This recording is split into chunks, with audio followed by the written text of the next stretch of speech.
Hello, and welcome to Panther Sports Zone. I'm Shaniek Brown. And I'm Iman Abraham. And today for our first story, last week, the men's basketball team looked like a potential contender for the SWAC championship, winning 4 straight against teams in the conference. Now with back-to-back losses, the Panthers must find a way back into the win column and soon. Our own Josh Crawford has more on the story. Josh? Thanks, Shaniek. Coming into the season, the Panthers were projected to finish as the #2 team in the SWAC. This late into the season, the Panthers have an 89 record in the conference and sit at the 7th seed after Monday's loss to Jackson State. Here's how it all went down. In a battle for seeding within the SWAC, the hometown Panthers couldn't find a way to upend Jackson State, falling 59-53. Poor shooting was the Achilles heel for the Panthers all night long, as one of the best teams in the SWAC for field goal percentage shot just 35.2% from the floor and 20% from long distance. With 1 game left in the regular season, head coach Byron Smith said it's too early to count them out. It's not time to push the panic button. We're not going to do anything quickly, because when you do things quickly, there's pretty good chance there's going to be some types of errors. So what we're going to do is we're just going to get ready to prepare for our next game. We'll let the chips fall where they may. If we qualify for the conference tournament, we'll be ready to go there. But, you know, we're going to continue to relish in the accomplishments that we've had here in this program. A program that under Coach Smith has had only 1 losing conference record and won 3 straight SWAC regular season championships. That streak will unfortunately not be repeated this season. And despite the many struggles the Panthers have endured this season, the culture for this team remains very much intact. The system, the culture, nothing has changed. Everything is still the same. It's just the personnel. It's almost like a script. The only thing that's changed is the characters. We're doing the same things that we did 6 years ago when we took over this program. It's just taking our guys a little bit longer to be able to adapt to it. And that's the reason why you have to recruit accordingly to how you want to play. PV will have an opportunity to get back to that style of play when it takes on crosstown rival TSU in the last regular season game for the Panthers this Saturday, March 5th. The game begins at 7:30 and will be televised on ESPN. For Panther Sports Zone, I'm Josh Crawford. Okay, you say thanks, Josh, right? Thanks, Josh. Thanks, Josh. Continuing with basketball, the Lady Panthers couldn't keep pace with the Jackson State Lady Tigers, who continue with their undefeated record in conference play. A strong first quarter, headlined by 7 threes, got PV off to an early 27-20 lead. At the first of the quarter, Jackson State University wouldn't stay down for long, taking the lead in the final seconds of the second quarter and never looked back, outscoring PV the rest of the way 52-37 onto a 91-76 victory for the Lady Tigers. Senior Diana Rosenthal once again led for the Panthers in scoring with 25 points on 7 of 14 shooting to go along with 7 rebounds, 4 assists, and 3 steals. The Panthers will take on Texas Southern this Saturday, March 5th, for their final regular season game. Tip-off begins at 5:30, so be there.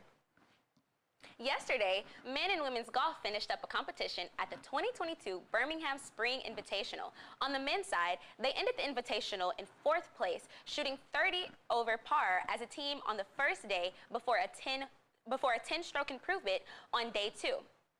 Shooting 20 over par, junior Rodarius Walters led the way for the Panthers, shooting a 77 and 73 to finish tied for 7th. For the women, they finished 3rd overall out of Texas Southern and Alabama State. Tied for 1st at the end of the day, junior Taylor Harvey finished tied for 5th out of the 18 competitors.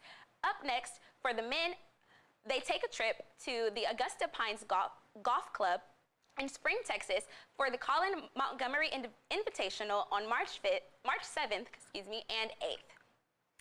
In a midweek contest, the Prairie View A&M baseball team took on Texas A&M Corpus Christi in the opening week of their March schedule. Things didn't go according to plan this time around for the Panthers, falling to the Islanders in 9 innings. Despite having 5 hits in the game, PV was held scoreless in a 7-0 win by Corpus Christi. A bright spot for the Panthers pitched Tyrone Stubbs, Joshua Larzabal, and Devin Aguando allowed 1 hit and just 2 walks in a combined 5-inning effort. The Panthers will now turn their attention to New Mexico State for a 4-game series in Las Cruces, Mexico, with the first pitch set for Friday, March 4th at 4 p.m. Central Time. Looking for its first win of the season, the Lady Panthers fell just short of that goal in a doubleheader action against the Baylor Bears in Waco. Although the Lady Panthers didn't score in the first game, losing 9-0, Game 2 fared far better for the visiting team. The Lady Panthers pitching, defense, all came all came into play, allowing just 3 runs for the Bears and on-hitting Baylor 7-5. Unfortunately, the PV only managed 2 runs off those opportunities as the close game went to Baylor. In a narrow 2-3 contest, the Lady Panthers will continue play when they visit host team Houston Baptist for a 2-day tournament facing Brown University this Friday, March 4th. The first pitch is set for noon in Houston, Texas at the HBU softball field. Well, we're going on a break. When we get back, we'll hear from the news around the SWAC. Don't go anywhere.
Welcome back to Panther Sports Zone.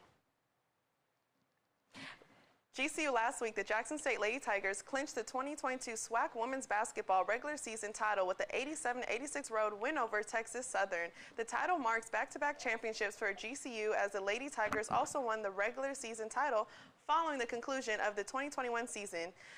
Jackson State University also clinched the #1 seed at the 2022 SWAC Women's Basketball Tournament slated to be held March 9th through the 12th at Bartow Arena located in Birmingham.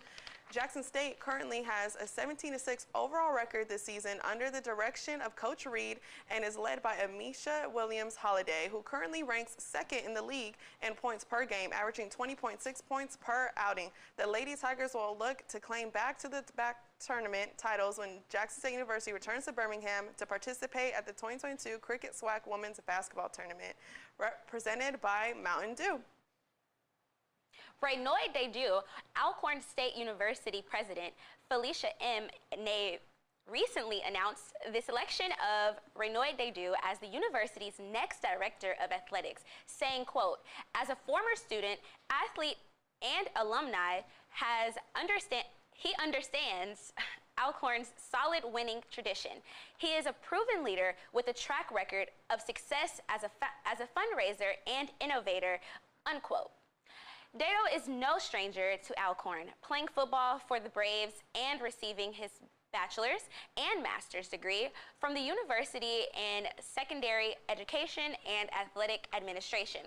He brings with him a wealth of knowledge and nearly 2 decades of Division I athletics administration experience.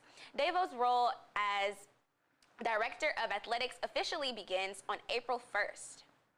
Softball Players of the Week. The Southwestern Athletic Conference has recently announced their Softball Players of the Week, with both honorees hailing from Alabama State's Kendall Dermus and Bailey Greenlee.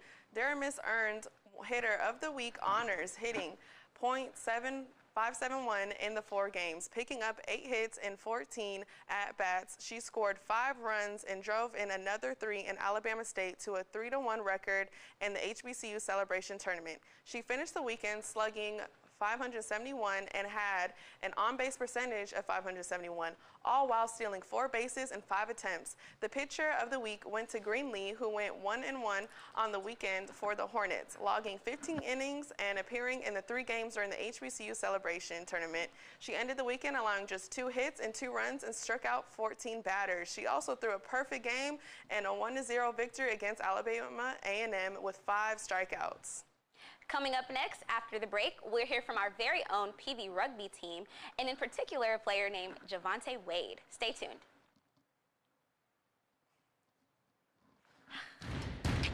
Alrighty.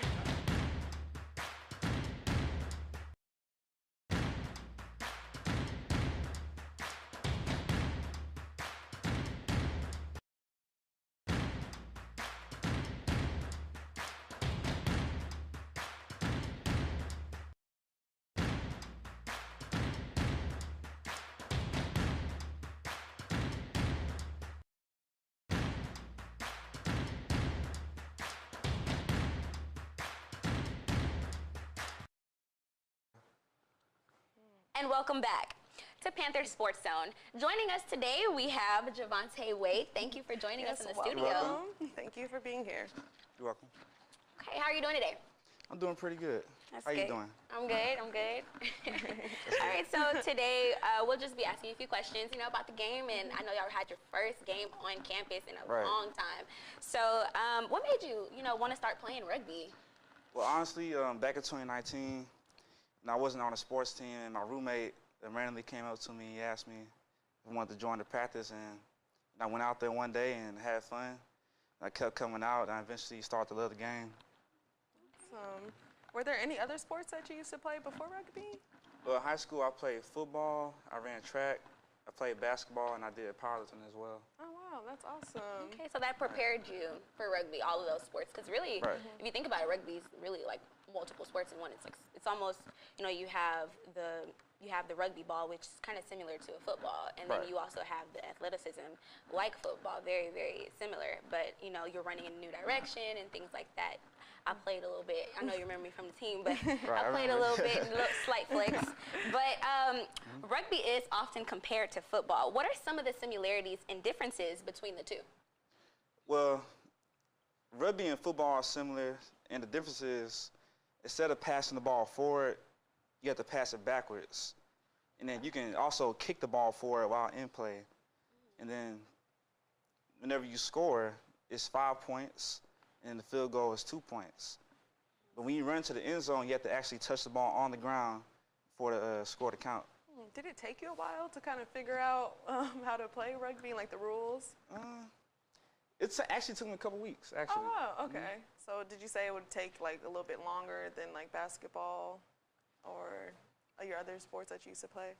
I feel like it would be easier to learn than basketball, honestly. Really? Oh, okay. That's cool. That's awesome. So a few weeks ago, you actually played in your first home game here in 2 years. How did it feel to have your own home crowd? Yeah, it felt pretty good because they say it's been like over 5 years since they even had a home game on campus. So I was, I was glad to be a part of greatness. The alumni came out. We won 35-17. So it was really a good experience. That's awesome. That's a good question. And also, I know since it's a club sport, or intramural, I know that it may not feel like the school really supports as much as they should. So I know that's something that you may want to speak about. Is there anything that you feel like the school can do as a way to really support intramural sports and be there as far as, coming out to those games and traveling, things like that? I just honestly feel like you should show more support and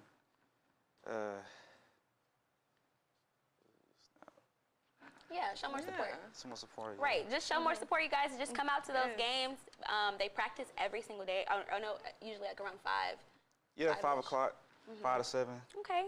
Of course. And just to be clear, so there's no shoulder pads. There's no helmets. Would you say there's a lot of injuries in rugby? Like, what's the physical contact like in rugby? I would say rugby is typically more safer than football because statistically, there are more concussions in football than rugby. It's actually a huge gap. Oh, wow. The rugby's down here and football's up here. Because we're taught to tackle safely. Like, we're not allowed to have high tackles. We can only tackle, below the chest down. So I feel like it's, typically more safer. But there are injuries, though. If you tackle the wrong way, you can hurt your neck, have a concussion and all that. But generally, it's not really that bad as people think. And since there isn't so much, I would say, equipment that you need compared to football, do you think it's more inexpensive to play rugby or expensive? What do you think? I would say inexpensive because it's not really that much equipment you can really wear. You can wear a scrum cap, that's about it. But it's not as much equipment as football, so I would say it is a lot cheaper. A lot cheaper to play. That's awesome. And that's a good thing, because some people want to play a sport but don't have the money to play it. So, if you are interested in playing a sport and you want to do something where you don't have to pay a whole arm and a leg to be on the team, rugby is a good place to start. Talk to Javante Wade, and he'll help you get on the rugby team. Definitely will. No, I definitely understand being a golfer. It is expensive to have a bunch of equipment, so it's nice to know that rugby is a place that you can just enjoy and don't have to bring so much stuff with you to play a game. Right. So what does a typical practice look like? Like as far as like conditions and stuff? Right. So when you're out there and you know, on a typical day, what are your drills? What do you practice on mostly, or is there just something new every day? I know that there's also a women's rugby team. Right. So do you practice along with the women, or how does that work?